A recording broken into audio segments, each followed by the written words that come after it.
नमस्कार, बहुत स्वागत है आप सभी का स्वराज एक्सप्रेस में। आपके साथ मैं हूं सय्यम जैन। जम्मू कश्मीर के कुलगाम में आतंकियों ने 2 गैर कश्मीरी मजदूरों पर फायरिंग कर दी, जहां हमले में छत्तीसगढ़ के 2 मजदूरों की जान चली गई है। मृतकों की पहचान सक्ती निवासी दीपक रात्रे और सारंगढ़ निवासी भूपेंद्र के रूप में हुई है। दोनों मजदूर ईंट भट्टे में काम करते थे। सीएम विष्णुदेव साय ने घटना पर गहरा दुख जताते हुए मृतकों को श्रद्धांजलि दी और कहा कि छत्तीसगढ़ सरकार पीड़ित परिवारों के साथ खड़ी है। जम्मू कश्मीर सरकार ने 16 लाख के मुआवजे का ऐलान किया है। तो इस वक्त की ये बड़ी खबर हम आपको बता रहे हैं, जहां इस घटना को लेकर लगातार प्रतिक्रिया सामने आ रही है। कश्मीर के कुलगाम में आतंकी हमला किया गया, जहां धर्म पूछकर पहलगाम जैसी घटना को अंजाम दिया गया। छत्तीसगढ़ के 2 मजदूरों को गोली मारी गई है। कई प्रवासी मजदूर वहां मौजूद थे जो अलग अलग राज्यों से वहां पहुंचे थे, लेकिन फिर भी इन्हीं दोनों को गोली मारी गई, सिर्फ इसलिए क्योंकि ये हिंदू थे।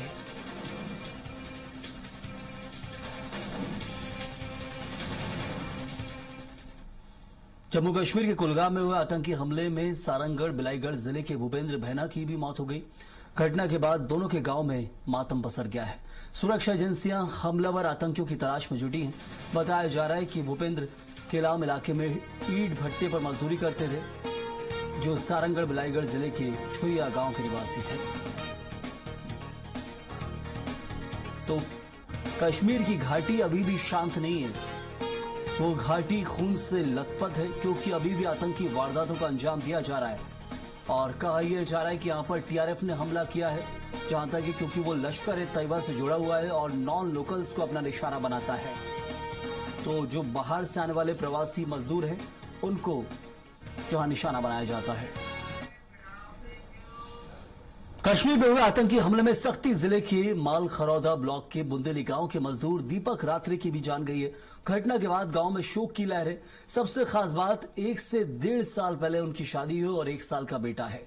परिवार में दीपक अकेला कमाने वाला था। पिता की पहले ही जहां मृत्यु हो चुकी है और एक भाई दिव्यांग है। परिजनों ने सरकार से मुआवजे की मांग की ताकि उनका जीवन यापन हो सके।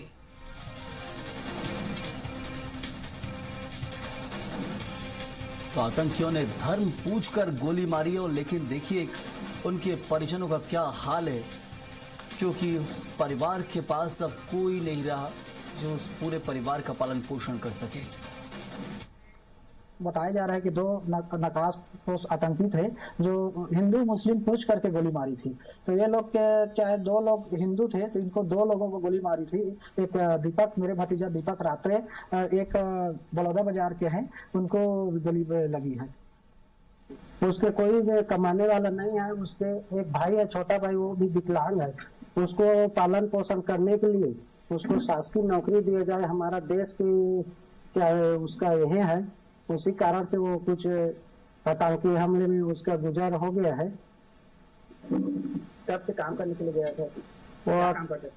वो ईंट बनाने के लिए गया था।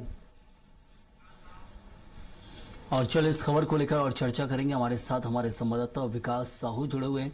विकास, बड़ी ही दर्दनाक घटना है, लेकिन फिलहाल क्या कुछ परिजनों का कहना है, क्योंकि जो पीड़ित और आसपास के लोग हैं उनकी तो संवेदना निकलकर सामने आ रही है, लेकिन वाकई इस घटना ने पूरे परिवार को जहां अकेला कर दिया। अब जी देखिए, पूरा मामला जो है सक्ती जिले के मालखरौदा ब्लॉक के बुंदेली गांव का है, जहां 2 मजदूर, यहाँ एक मजदूर और बलौदा बाजार जिले से एक मजदूर 2 है कमाने के लिए जम्मू कश्मीर गए हुए थे, जहां उसको एक बंदे को आतंकवादियों ने हमला कर दिया, हिंदू होको के नाम पूछ करके। इसके बाद जो है सक्ती जिले का एक जो है युवक खत्म हो गया इस हमले से, और वही एक जो युवक है वो घायल हुआ है। इस घटना से जो है मातम का माहौल है और क्षेत्र में ये पूरा सनसनी फैल गई है। जी शुक्रिया आपका विकास इस जानकारी के लिए। तो फिलहाल क्षेत्र में जो बताया जा रहा है मातम का माहौल है और परिजनों का रो रो कर बुरा हाल है, क्योंकि सोचिए अब इस तरीके की घटना हर किसी को झकझोर देती है।